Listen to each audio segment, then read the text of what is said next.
Niko na bibi yangu, nataka nimuulize swali moja tu, naye atanijibu.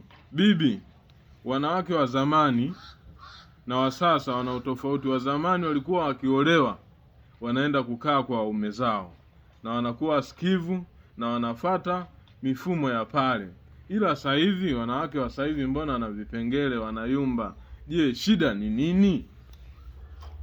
Wanawake wa zamani, tuseme wanawake tuliokuwa zamani, wakati unaolewa, unawekwa ndani, unafundwa na wazazi wako, na unawasikiliza wazazi wako wanaposema kwamba ukifika kule fanya hivi, usifanye hili, usifanye, tunawasikiliza.